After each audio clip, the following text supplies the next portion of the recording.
아멘. 네, 오늘은 그 사무엘 하 말씀인데요. 사무엘 하 말씀은 쉽게 얘기해서 다윗 왕에 관한 기록입니다. 전체가 다 그렇습니다. 이 전체 내용을 간략하게 요약하면 이렇습니다. 1장부터 10장까지의 말씀은 다윗 왕의 자랑이, 다윗 왕의 승리와 다윗 왕의 그 왕권이 얼마나 하나님의 은혜로 견고해지는지, 그리고 다윗 왕이 얼마나 좋은 왕인지를 보여줍니다.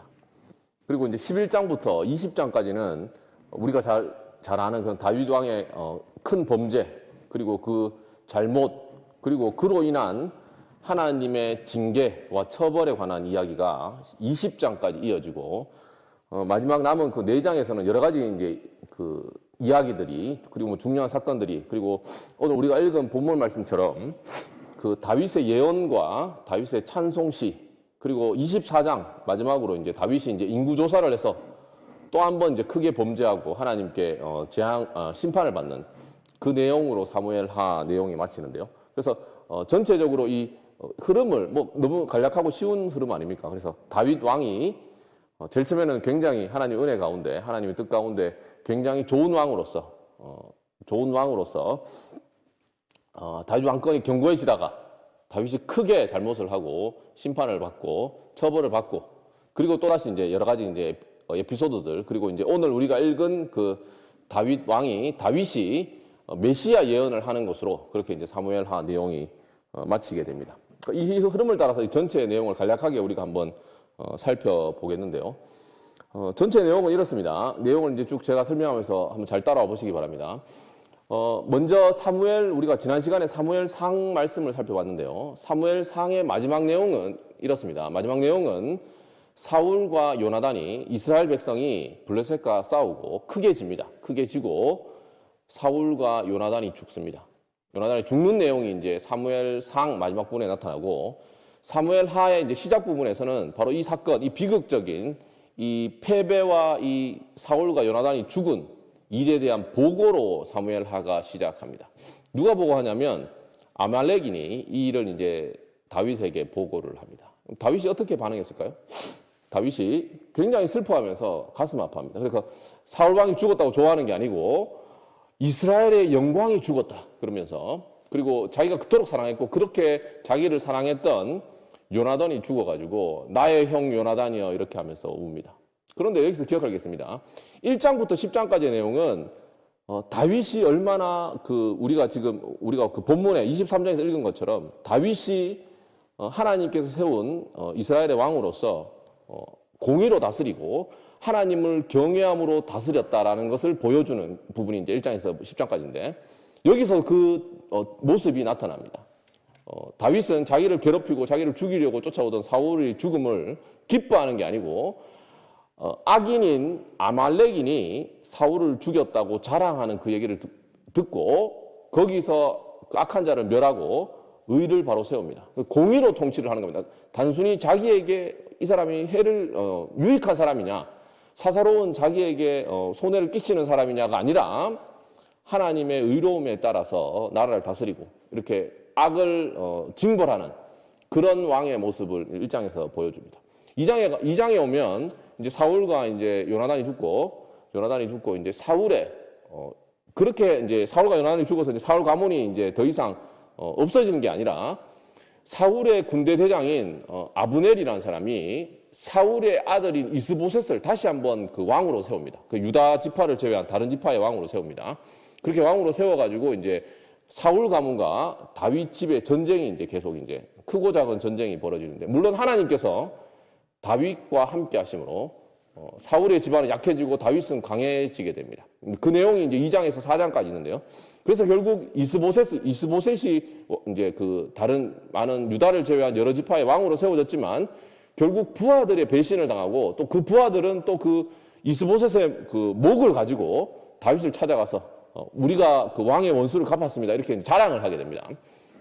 다윗이 어떻게 했을까요? 그래서 너희가 악인들이 의인의 침상에서 이렇게 의인을 죽였다라고 하면서, 그때도 다윗은 자기에게 이로운지 이롭지 않은지가 아니라 이들이 악인이다, 악한 일을 행했다라고 말하면서 이들을 하나님의 그 권위 아래 다스리는 왕으로서 그들을 심판합니다. 그런 모습을 보여줍니다. 공의로 다스리는 모습을 계속해서 보여주고 그 부분이 강조되어 있습니다.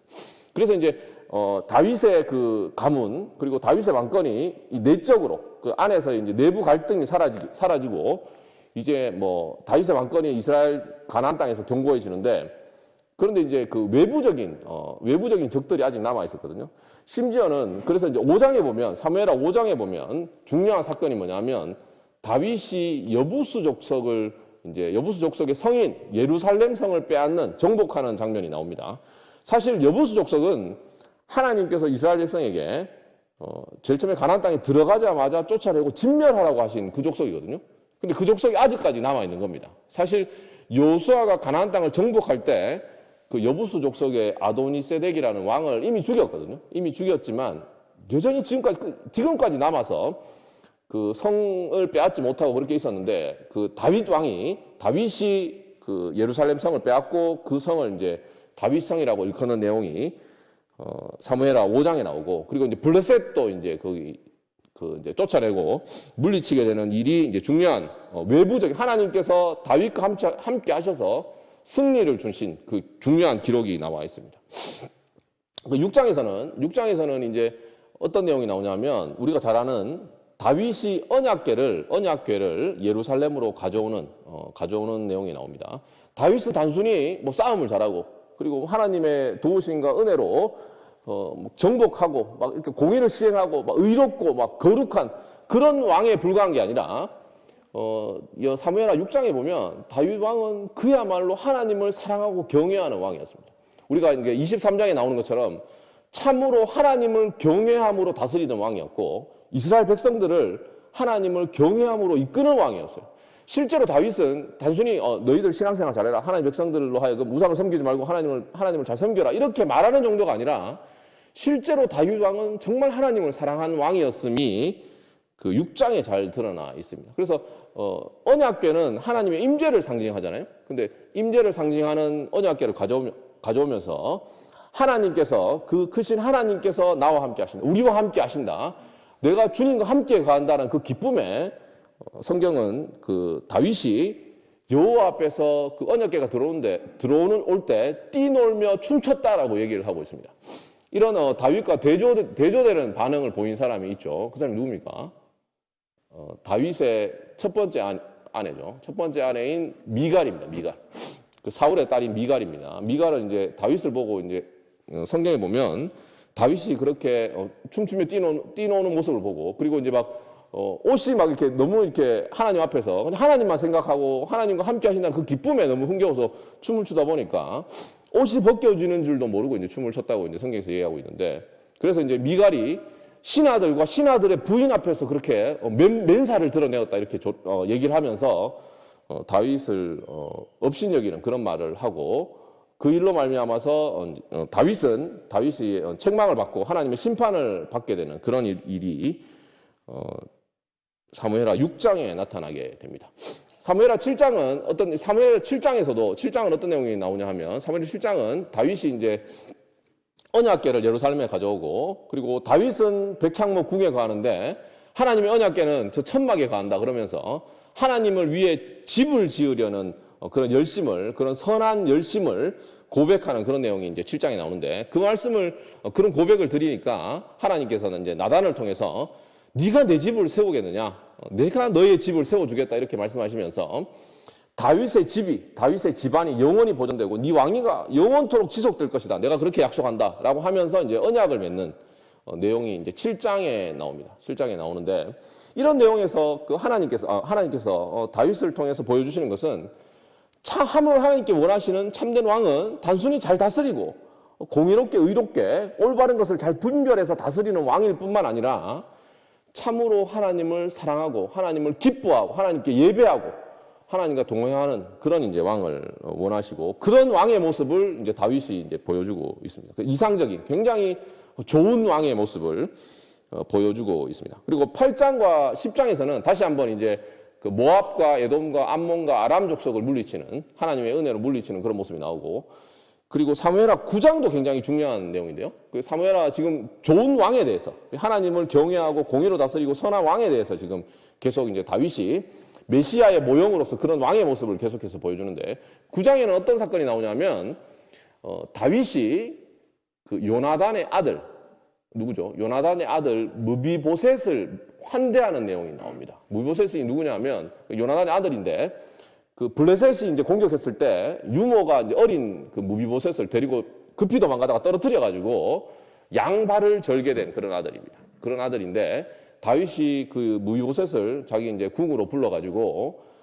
사울이 갖고 있던 모든 소유를 돌려주고 그 왕자처럼 여겼다. 왕자처럼 자기 식탁에 앉아서 같이 음식을 먹는. 그래서 그렇게 이제 사랑과 환대를 하는. 그 요나단이 자기를 굉장히 사랑했고 자기를 잘 돌보았기 때문이기도 하지만 하나님의 그 사랑을 보여주는, 하나님의 사랑과 자비를 보여주는 왕으로. 사실은 이 무비보셋이 굉장히 그 다윗의 왕권에 있어서 굉장히 어려움을 초래할 수 있는. 실제로 그 사무엘하 보면 그 많은 사람들이 그 베냐민 지파 가운데서 사울의 그 자손들 가운데 한 명을 세워가지고 왕을 세워가지고 그 다윗 가문에 그리고 다윗 왕권에 저항하는 그런 모습을 보여주거든요. 그러니까 사실 무비보셋도 굉장히 사실은 어려움에 불씨가 될 수 있는 그런 사람인데도 불구하고 사울이 무비보셋을 굉장히 환대하는 그런 모습을 보여주게 됩니다.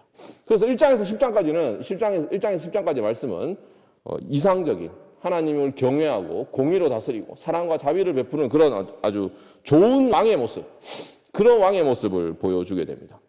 이런 다윗이 이렇게 할 수 있었던 것은 물론 하나님께서 다윗과 함께 하셨기 때문이겠죠. 그래가지고 다윗의 승리에 대해서, 다윗의 이런 승리의 비결에 대해서 사무엘하 8장 14절에서 이렇게 말씀합니다. 사무엘하 8장 14절은 승리의 비결을 이렇게 요약하는데 사무엘하 8장 14절 하반절에 이렇게 말씀하는데 전체를 제가 한번 읽어드리겠습니다. 다윗이 에돔에 수비대를 두되 온 에돔에 수비대를 두니 에돔 사람이 다 다윗의 종이 되니라. 다윗이 어디로 가든지 여호와께서 이기게 하셨더라라고 말씀합니다. 하나님께서 함께 하심으로 그 다윗이 승리한 그런 왕의 모습을 보여주게 됩니다. 이런 다윗이 이제 공의로 다스리고 그리고 그 무엇보다도 다윗이 이상적인 왕의 모습을 보여주는 그런 특징은 하나님을 순수하게 사랑하는 그 법궤가 들어올 때 하나님 앞에 참으로 기뻐하고 뛰노는 그리고 다윗만큼 많이 기도하고 많이 찬양하고 하나님을 경배하고 사랑하고 그리고 실제로 백성들을 하나님을 경외하고 사랑하는 그런 쪽으로 이끈 왕이었음을 알 수 있습니다. 그럼에도 불구하고 이제 11장부터 이제 20장까지의 내용을 보면 다윗은 이상적인 왕이 아닙니다. 이상적인 왕이 아니라 우리가 읽은 23장 말씀처럼 그야말로 구름 없는 아침처럼 그런 완전한 통치를 한 왕이 아님을 분명하게 알 수 있습니다. 너무 사실 11장부터의 내용을 보면 너무나 대적이에요. 물론 10장부터 그 이후의 내용도 물론 다윗은 늘 한결같이 하나님을 신뢰하고 바라보지만 완전한 왕이 아니라 불완전하고 심지어 심각한 죄를 범하는 왕으로 그려지고 있습니다.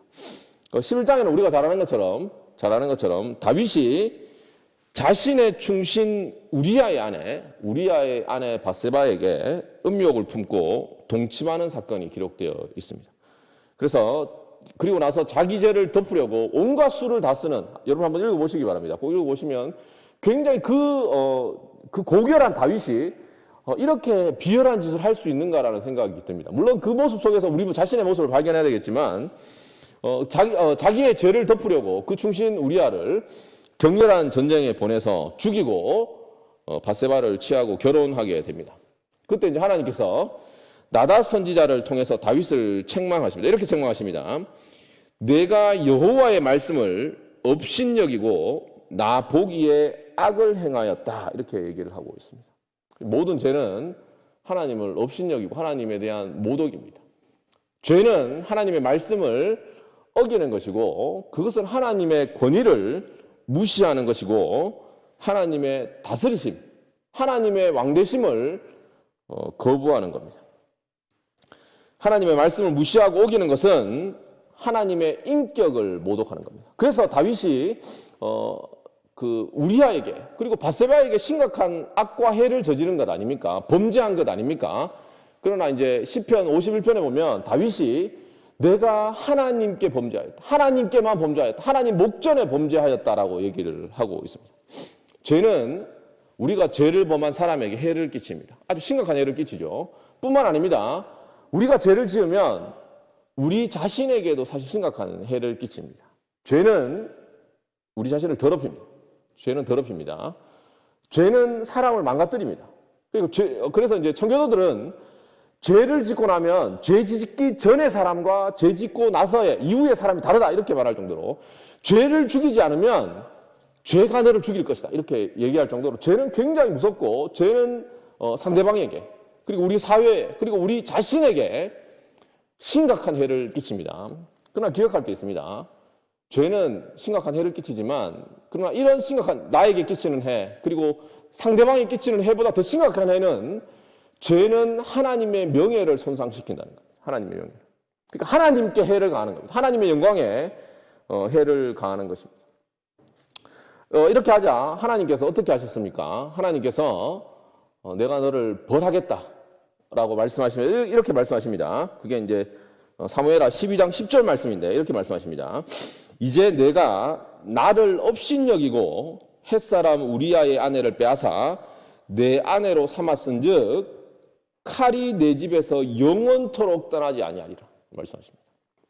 굉장히 강한, 굉장히 엄한 처벌을 경고하시고 이렇게 실제로 처벌을 하십니다. 그 내용이 바로 11장에서 20장까지의 내용입니다. 그런데 여러분 한번 생각해 보시기 바랍니다. 이후에 다윗이 회개를 하거든요. 여러분 다 아시죠? 회개를 합니다. 회개를 하고 참으로 회개를 합니다. 회개한 척 하는 게 아니라 정말 다윗이 회개를 합니다. 다윗은 단 하나의 변명도 하지 않고 물론 이제 그 과정에 대해서 이제 우리가 이제 제일 처음에는 다윗이 자기가 죄 지은 것도 알지 못하지만 그 죄를 하나님의 은혜로 깨닫자 회개합니다. 변명하지 않습니다. 자기가 죄인임을 고백합니다. 회개합니다. 그리고 하나님께서 그 죄를 용서해 주십니다. 이렇게 용서해 주십니다. 다윗이 나단에게 이르되 내가 여호와께 죄를 범하였노라 하매 나단이 다윗에게 말하되 여호와께서도 당신의 죄를 사하였나니 당신이 죽지 아니하려니와 이렇게 말씀합니다. 그러니까 하나님께서 죄를 용서해 주시고 네가 죽지 않을 거다 이렇게 얘기를 하지만 어떻게 됩니까? 그 이후부터 12장부터 20장까지 칼이 그 집을 떠나지 않는다는 하나님의 처벌이 여전히 계속됩니다. 참으로 회개하고 용서받았으나 처벌이 있을 수 있습니다. 사실 우리가 이제 다윗 언약, 그러니까 하나님께서 다윗의 집을 세우겠다는 다윗 언약의 내용을 제가 잠시 그 7장 부분에서 잠시 소개해드렸는데 제가 다 소개해드리진 않았잖아요. 근데 다윗 언약의 내용 자체가 바로 이 하나님의 그 은혜와 하나님의 그 징계가 함께 있다라는 것을 실제로 그 다윗 언약에서 얘기를 해주고 있습니다. 그래서 사무엘하 7장 14절 15절은 이렇게 말씀합니다. 하나님께서 이미 말씀하신 내용입니다. 이렇게 말씀합니다. 나는 그에게 아버지가 되고 그는 내게 아들이 되리니 그가 만일 죄를 범하면 내가 사람의 뇌와 인생의 채찍으로 징계하려니와 내가 내 앞에서 물러나게 한 사울에게서 내 은총을 빼앗은 것처럼 그에게서 은총을 빼앗지 않겠다 이렇게 얘기하십니다. 은혜 안에 있지만 징계가 있는 거죠. 그 다윗의 인생이 그런 겁니다. 하나님의 그 큰 은혜, 떠나지 않는 다함 없는 그 풍성한 은혜 가운데 있지만 하나님께서 다윗을 굉장히 강하고 혹독한 손으로 다루시는 겁니다. 그래서 칼이 다윗의 집에서 떠나지 않습니다. 그 내용은 대충 이렇습니다. 징계의 내용은 이렇습니다.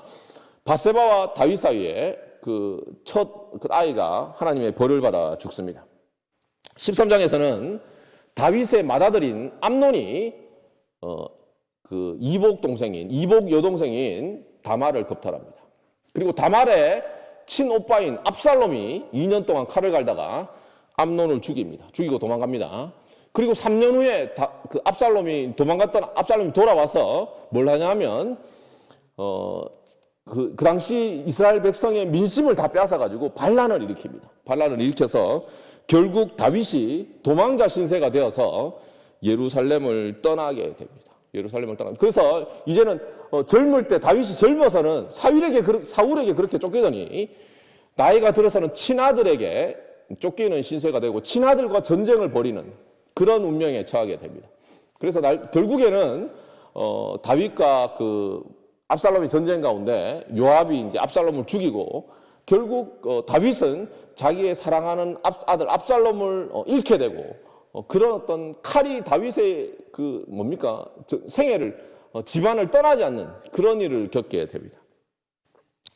이것이 참으로 회개한 다윗이 겪은 일입니다.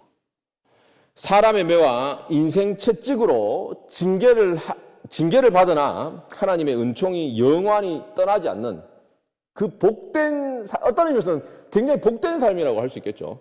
우리가 다윗의 그 일생, 단순히 사무엘 하뿐만이 아니라 시편을 통해서 다윗의 신앙 고백을 들어보면 다윗은 그 많은 어려움과 그 사람의 채찍과 그 인생의 채찍과 사람의 막대기 가운데 고통을 받고 어려움을 겪는 가운데서 얼마나 더 하나님을 더 깊이 알고 하나님의 크심을 알고 하나님의 선하심과 자비하심을 알고 자기의 죄악의 깊이를 더 깊이 알았던 것 같아요.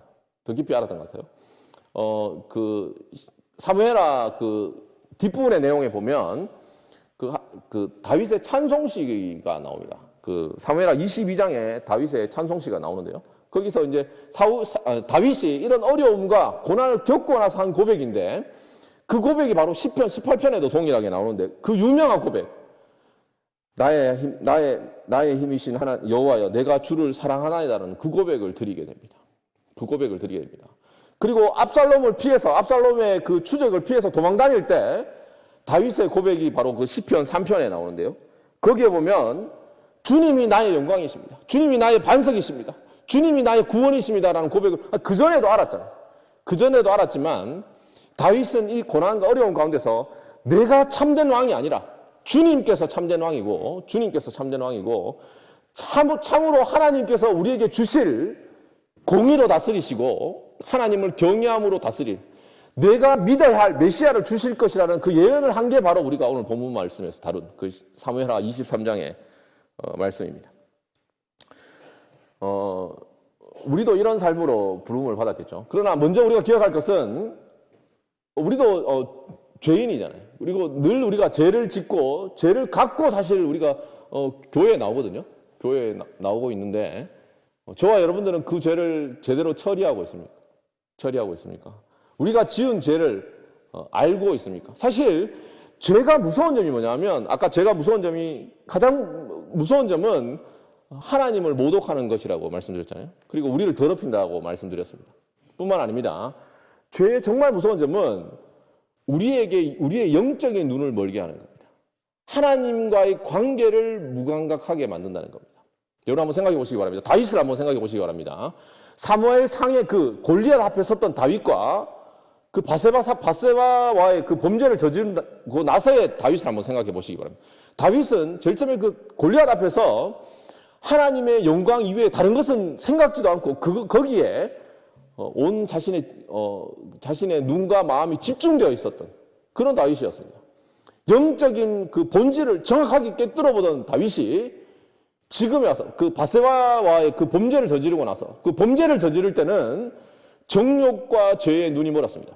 그래서 이제 나단이 찾아와서 이렇게 얘기하잖아요. 나단이 이제 이야기를 하나 들려주잖아요. 그래서 성읍에 굉장히 부자가 가난한 자가 있는데 그 부자에게는 부족한 점이 없다.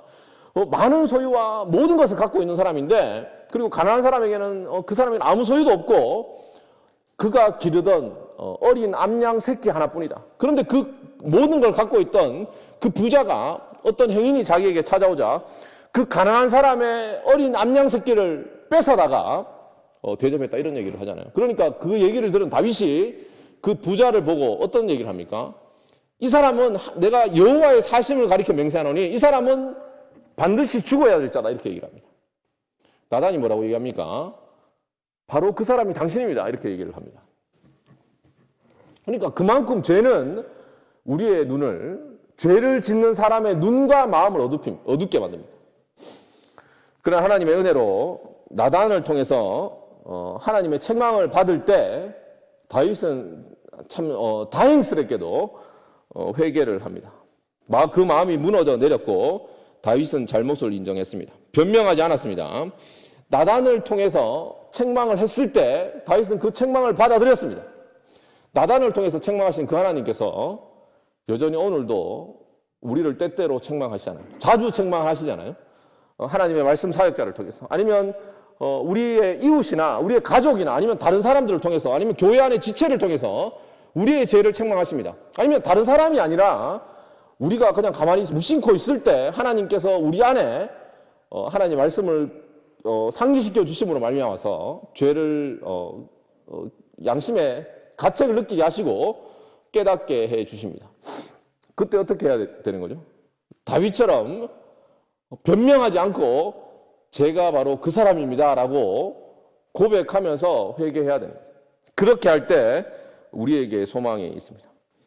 이렇게 다윗은 고백했습니다. 시편 51편 3절에서 4절에 이렇게 말씀합니다.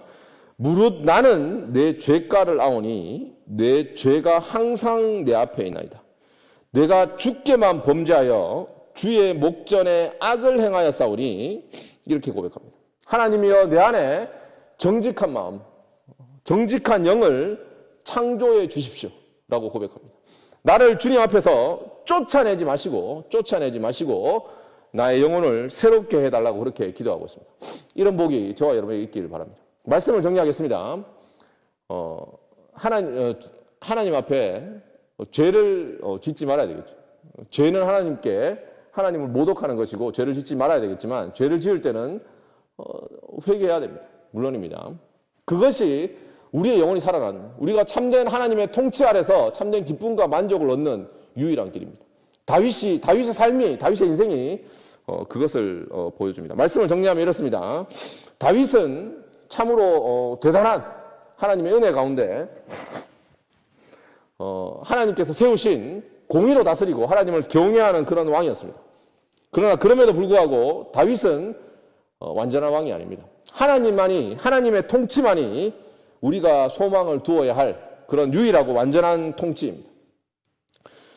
다윗의 통치는 유례없이 복되고 사람들을 참된 하나님을 경외함으로 이끈 그런 복된 통치였음에도 불구하고 다윗의 통치는 완전한 통치가 아니라, 다윗이 사무엘하 23장에 예언한 것처럼 참된 왕을 다윗도 기다렸고, 다윗도 고대했고, 그 왕을 통해서 다윗도 구원을 받았습니다. 다윗도 우리처럼 죄를 범했고, 우리도 다윗처럼 그렇게 죄를 범합니다. 죄는 하나님을 모독하는 것이고, 그럼에도 불구하고 우리 죄로 말미암아 모독을 받으시고 무시당한 바로 그 하나님께서 우리 사람의 본성을 취하시고 우리 자리에서 우리 죄값을 지불하신, 거기에 우리의 소망이 있는 겁니다. 하나님께서 여전히 우리의 죄를 처벌하지 않으시는 것은 죄가 달라졌기 때문이 아닙니다. 죄가 덜 악해졌기 때문이 아니라 그리스도 안에서 죄가 처벌됐기 때문이다. 사무엘하 24장 말씀에 보면 그 마지막 에피소드가 뭐냐면, 아까 제가 말씀드렸잖아요. 마지막 에피소드가 다윗이 그 인구 조사를 하게 됩니다. 여러 가지 하나님을 신뢰하고 믿어왔던 다윗이 또다시 하나님을 신뢰하지 않고 굉장히 큰 실수를 범하는데, 그게 뭐냐면 다윗이 하나님 없이도 이스라엘 군대가, 이스라엘 민족이 얼마나 많은지 하나님 없는 우리 자신의 이스라엘 백성의 그 힘을 확인해 보고 싶어서 이스라엘 백성의 숫자를, 남자 숫자를 계수하는, 숫자를 헤아리는 그런 잘못을 범하게 됩니다. 그래서 하나님께서 다윗의 범죄 때문에 이스라엘 백성을 심판하십니다. 7만 명이 죽습니다. 그러자 다윗이 이렇게 고백합니다. 그때 이제 자책하면서, 하나님, 이 백성이 무슨 잘못이 있습니까? 이 백성 말고 나와 내 아버지 집을 벌하십시오라고 얘기를 합니다. 그런데 실제로 이런 다윗 왕이 아니라 저와 여러분에게는 우리 죄를 대신해서 처벌받으시는 왕이 계십니다. 다윗이 그렇게 훌륭하고 그렇게 대단하지만 다윗의 죄 때문에, 지도자의 죄 때문에 많은 사람이 고통당하는 경우 있잖아요. 아니, 가장의 잘못 때문에 가족이 고통받는 경우 있잖아요. 그런 것이 아니라 우리의 모든 죄를 짊어지시고 고통받는 그런 왕이 우리에게 있습니다. 이런 왕 때문에 우리에게 소망이 있는 겁니다. 우리에게는 죽음을 이기고 모든 죄를 정복하고 죄를와 사망을 이기신 참된 왕이 있습니다. 그것을 다윗이 사무엘하 23장에서 예언하고 있는 겁니다. 공의로 다스리고 하나님을 경외함으로 다스려서 구름 없는 아침 햇빛같이 완전한 하나님의 통치를 실현하신 그 왕이 저와 여러분의 구원자고 왕이심을 잊지 마시기 바랍니다. 그 왕의 통치 가운데서 설사 우리가 잘못해서 징계와 벌을 당한다 하더라도 그 안에서 하나님의 은혜와 은총이 결코 떠나지 않는다는 것을 인정하시고 하나님의 다스림과 통치를 인정하시고 죄와 싸우시고 그리고 하나님의 나라를 소망하시고 하나님의 나라의 기쁨을 맛보시고 하나님 나라를 살아내는 저와 여러분 됐으면 좋겠습니다. 기도하겠습니다.